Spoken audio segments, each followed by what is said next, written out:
Hi, happy week to everybody. I was saying last week, in response to something Amanda Russo, we've got two Amandas, said on my post, that I'm an old blog dog and it's hard to teach me new tricks. I started blogs and reading blogs back in 2000 when blogs were just online diaries and you had to put HTML tags to make the type bold for the title. Like, it was so old school, it's not even funny. So looking more at Annie Neugebauer's site to compare to my own, I realized, I gotta put away old things and get with the program, the new stuff, what looks good on a tablet, touching pictures. Something that Jane Friedman in our readings this week says is, if you're a blogger, you should not have your blog as your homepage, which is just a big news feed of text. And so I'm just going to have to, even though that's what I've been reading since 2000, big, news feeds of text, I'm just going to have to get rid of it.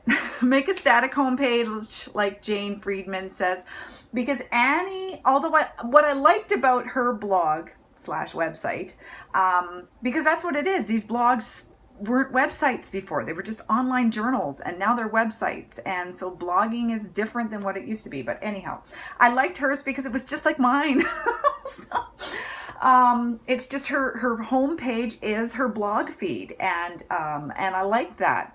As a reader, I like to read articles and learn things, but I get that when it comes to something like how does the content reflect her genre, it doesn't necessarily. Like, unless her blog topic of the day, her most recent blog topic, is about her genre, then her blog as a whole isn't reflecting that genre. Even though her tagline is something sharp, something dark, something beautiful, that doesn't tell me that she's into, gothic speculative stories and that she's published in anthologies. Her web page as her blog doesn't actually tell me that, like I say, unless her recent blog topic is about that.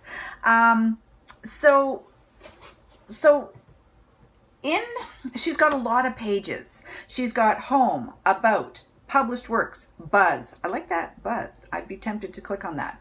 Organized writer, the decorative writer. There's too many of them. First off, so you've got to have your homepage, which can be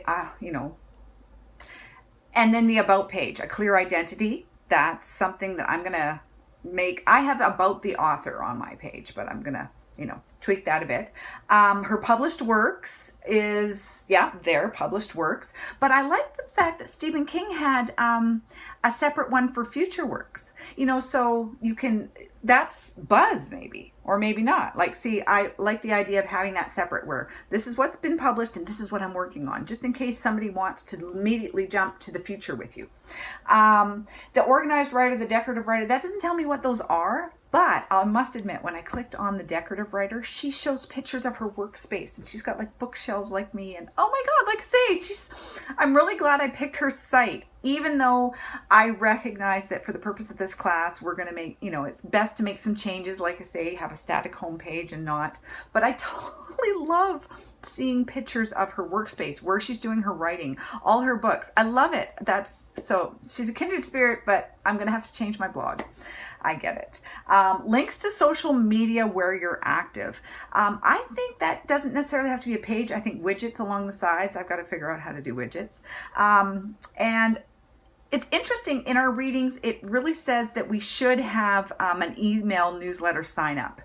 I don't read newsletters. I think they hit my inbox, I delete them as fast as I can. So I don't know, do people really read newsletters from I don't know. So other social media, I guess I'm just torn on some of the things we're being told to do and whether I like to do them or not.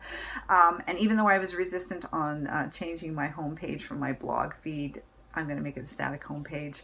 So anyhow, those are the things I'm working on. So I'm really, clear identity, latest books, links to the social media can be on the side in the Facebook icon, the YouTube. And she's also has speaking and visits and a contact. So she's got good stuff on there, but I see that her organization needs to improve, even though she's like a kindred spirit, because her organization really fits with mine. But I guess it's not always clear, like I say, what she's up to based on her main page, which is, like I say, just a blog feed.